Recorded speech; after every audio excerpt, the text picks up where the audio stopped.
So, Joe, tell us a little bit about the research. Tell us what happened. What were we looking for? What was the question we were asking? Where did we send it out to, first of all? Okay. The question that we were essentially asking was, who do you turn to when your relationships are in distress? So it was quite a simple question, which is the best way with the survey.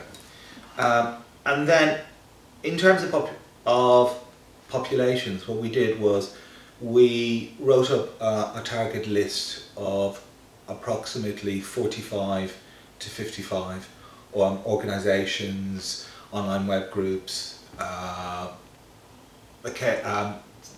chat rooms, covering, I would say, a broadly comprehensive range of different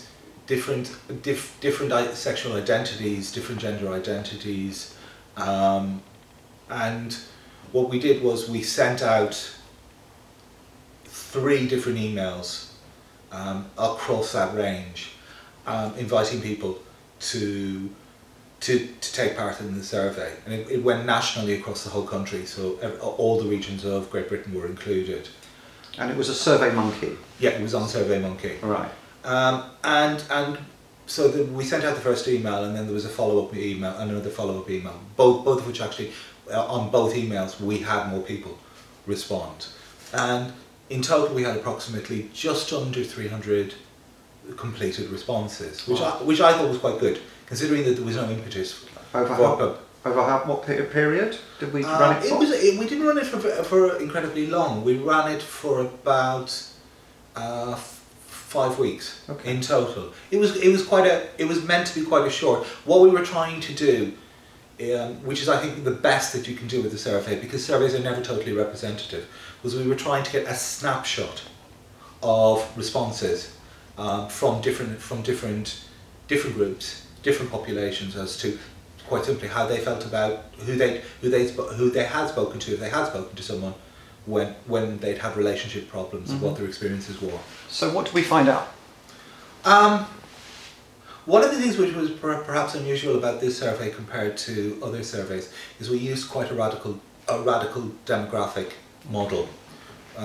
Usually with surveys, sexuality and gender tend to be add-ons to the traditional male-female, gay-straight, and then you'll have 1 or 2 additional add-ons. So nowadays it's much more usual to also have, say, transgendered included.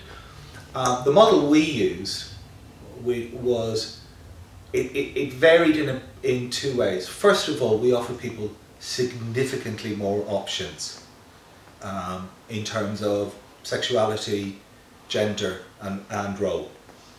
Probably we offered between 20 and 25 choices. Plus, we also gave people the option to write their own personal response if they didn't feel that any of those were applicable. So what kind of examples of some of those other non-traditional roles might there be?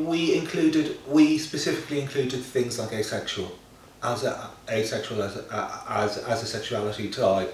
We specifically included things like gender fluid. We included things like aromantic, asexual. We included BDSM as both a sexuality choice and as a relationship choice. Right. And then perhaps one of the other things which we did which was quite radical, is that people didn't have to choose between them. Okay. We offered people the option to pick as many choices as they want, which I have to say has been incredibly difficult for me as a researcher. But what it meant was that people didn't have to simply pick what they saw as their main identity, or their main role, or their main relationship type. They could pick many. And so to some extent, when it came to actually beginning to look at the data, a lot of the time what I ended up doing was looking at the frequency that particular responses appeared, and the relationships, how they connected with others. Were there particular responses which had a tendency to be more likely to appear with others? Mm-hmm. And I have to say that this is probably, usually demographics are not, usually you want to get onto the actual question, the responses to the question. But one of the things that's actually been probably most interesting about this survey is that actually the demographics have been really surprising and very different from what I probably would have expected as a researcher with some knowledge of previous surveys in terms of what people chose as choices. So what surprised you? I think BDSM is probably the biggest one, because I think traditionally the idea, particularly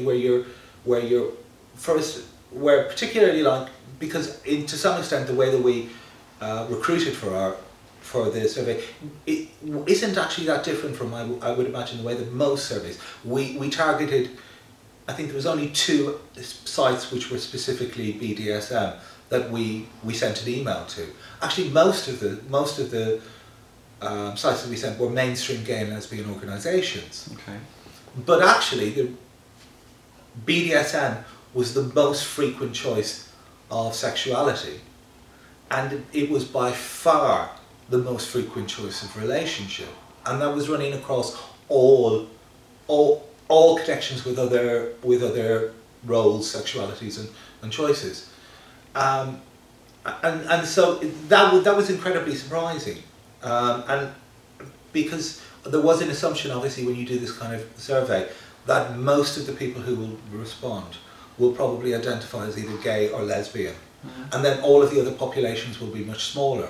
But actually that wasn't the case with this. Actually, because of the way that we ask people, because we enable people to make more than one response, that actually those other choices were far more frequently expressed than I might have necessarily thought to begin with.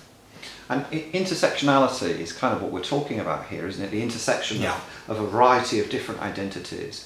And that seems to be the new big topic in LGBT psychology, I think. And there was a new book came out last year about this, looking at how it might be for disabled people who might be lesbian, gay, or bisexual, or who are black and lesbian, gay, bisexual. So you're finding a lot of people who are kinky and lesbian, gay, bisexual, or heterosexual. Yeah. And often people in the personal responses, because in the actual questions that we asked, we were asking people to talk about specific services, or specific types of services, I should say, but then also to give personal responses. And often, again, you have to be careful, because you have to, with a survey, you have to think to the extent to which any individual personal response is typical of the whole population. But one of the things that was, I think, interesting was that often people talked about the conflict between 2 identities, trying to negotiate, that a service which might present itself as being particularly suitable for LG or LGBT, actually those respondents often didn't feel comfortable talking about other aspects of their lives. In fact, to some extent, there was a suggestion that they often felt more constrained than they would have been if it had simply been a mainstream organisation, and that was often the case. But that should also that is said with a proviso that the responses in relation to mainstream organisations, and again you have to be careful about to the extent to which people's responses were typical, were across most populations uniformly disturbing. I mean, they were quite negative.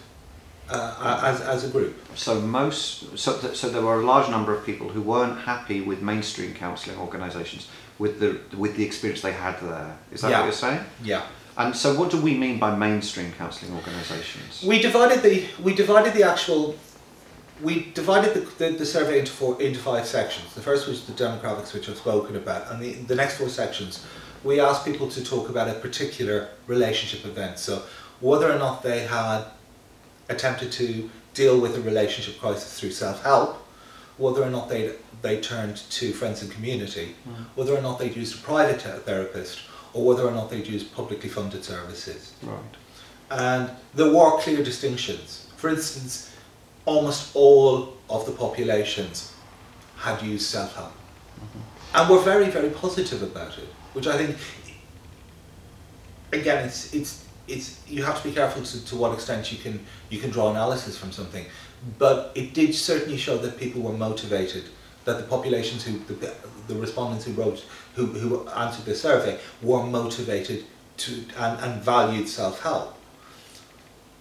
In terms of community and friends, there was a clear impression that people saw friends and community as different from public or private services, that you don't expect the same kinds of support. And it was very clear. People, you know, quite a few respondents said, "Why are you asking about this in this survey?" Mm-hmm. Because they simply didn't see community and friends as offering the same kind of support. There was a real distinction between professional support and the kind of emotional support that you get from friends and family. Mm-hmm. In terms of private and public services, it has to be said that publicly funded services were almost universally negatively panned. Including the LGBT ones? No, LGBT services were, I'm just going to get on to that. Mm-hmm. LGBT services were actually the only exception to that. But when you looked at the demographics of the respondents who were accessing LGBT services, they tended to be specifically from lesbian and gay populations. And when you looked at their responses, it was very clear that they often made exceptions and there was a lot of goodwill towards those services coming from those respondents. And they often acknowledged that the service itself might have difficulties in terms of scheduling or in terms of experience, but they had a lot of goodwill. Okay. Other services clearly did not have that goodwill. So the other services would be like the NHS? The NHS, Relate, those were the two groups who tended to be talked about the most in terms of publicly funded services. And it has to be said that people were extremely cautious about them. Okay. Across populations, there was a caution about using those services. What kind of things were being said? A lack of understanding of different types of sexuality, a lack of understanding of different relationship types. There was an acknowledgement often that people were very well intentioned, but they simply didn't know what they were doing. Mm-hmm. And it also has to be said that there did, looking at some of the particularly personal responses by people, that a lot of the populations had historical experiences, and sometimes it was difficult to distinguish between which responses were actually about a publicly funded service that they had an experience of, and which was an expectation based on their prior history with accessing public services. Mm-hmm. That in itself, I think, actually doesn't negate the fact that there's clearly an image problem with a lot of these populations for those services. It may be that the actual service they give is very good, but people won't come. A lot of these populations were simply saying, we won't go through the door because we expect it to be bad. Okay, so people put off accessing them because of their image, yeah. Not necessarily just based on experience of going there and getting misunderstood. Yeah. But there was a bit of both. Yeah, there was a bit of both. I think you have to distinguish between those two things. Mm-hmm. And often people talked about, it was quite interesting. People used cost in an interesting, a lot of the respondents talked about the cost and accessibility in a really interesting way. With private services, cost and accessibility meant you were in control. With publicly funded services, if they were free or perceived as low cost, then they were probably not going to be good. Okay. Which it was very difficult again to tell to what extent that was an experience, and to what extent that was an expectation. And that's probably one of the areas of research that I'm hoping we can do a bit more work on. Is that, because I think it's probably the most challenging, difficult, the biggest challenge for publicly funded services is to be able to distinguish how do they bridge this gap in expectation, mm-hmm. or this fear that a lot of the respondents seem to have towards them. All right. And private counselling services, we've not said much about. Private counselling services, sorry, I'm just grabbing this. Private counselling services were kind of strange in the sense that people talked a lot about, you know, being able to pay for services. But the really interesting thing was then when you went on to look at the personal comments that they made about private services, they often spoke about exactly the same problems that they were having or had had with publicly funded services. They talked about therapists who had low levels of knowledge or competence or understanding, but to a large extent there did seem to be a difference in the sense that there was an aspect of that they felt in control because they were paying for it. But often, as I said, the personal responses actually acknowledged that there were difficulties with particular. Though I have to say, there were also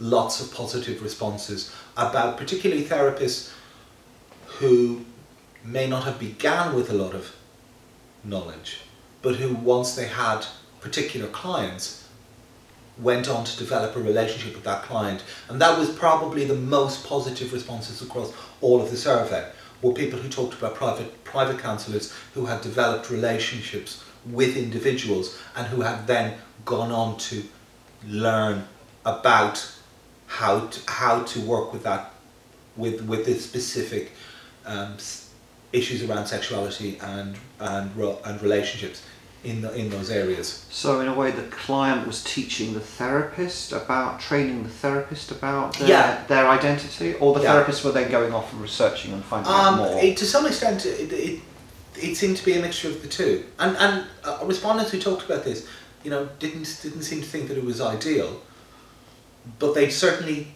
felt that it was the best. It was better than what they had experienced in their other experiences. Okay. Were therapists who were prepared to actually learn about it. So they were less concerned with the tolerance of the therapist. They were less concerned with acceptance. What they were actually concerned with was the extent to which the therapist was prepared to actually become competent, in their issues. And I was actually quite surprised by just how much that came up, as because you kind of expect people to say it worked or it didn't work, particularly in a survey. But actually quite a lot of respondents wrote quite detailed responses and spoke very, very specifically and said, you know, my therapist didn't know a lot to begin with, but over the period, you know, there was very much a sense that people wanted a working relationship with their therapist, and they valued that, and they valued therapists who saw that as going both ways. Okay. So overall, what's the most surprising thing that we've learned about where do GSDs go when their relationships get into distress, or what have we found out? I think the most surprising thing, and again, you have to be really careful because it's an online survey, and online surveys have issues about recruitment and, you know, who is committed to actually completing it, how much you can generalise and how much you can pick out particular statements. But so those are all, but even taking that into account, I think probably the most surprising thing that for me is that given how many negative experiences different groups were having, how committed they remained to counselling. It was clear that I can't talk about the entire population of gender and sexually diverse couples or relationships. What I can say is that the people who responded to this survey, despite having clearly negative experiences in the main, were very committed to the process of counselling and were committed to being in counselling. And people spoke about making quite big sacrifices in order to have counselling. So there was clearly, they value the counselling process, but not maybe necessarily how it's currently constituted. Okay. And also I think the other one is the demographics. You know, across the populations that we looked at, actually I would be surprised in terms of the descriptions that people gave. Probably 60% of those descriptions would not turn up on a typical survey on sexuality, and would probably be either seen as either marginal or mainstream. And actually what this survey showed was that actually there are an increasing number of people who define themselves in quite complex ways, and that complexity is perhaps not, is one of the things that that may explain the negative experiences that the rest of the survey showed. Excellent. Thank you very much. That's very interesting.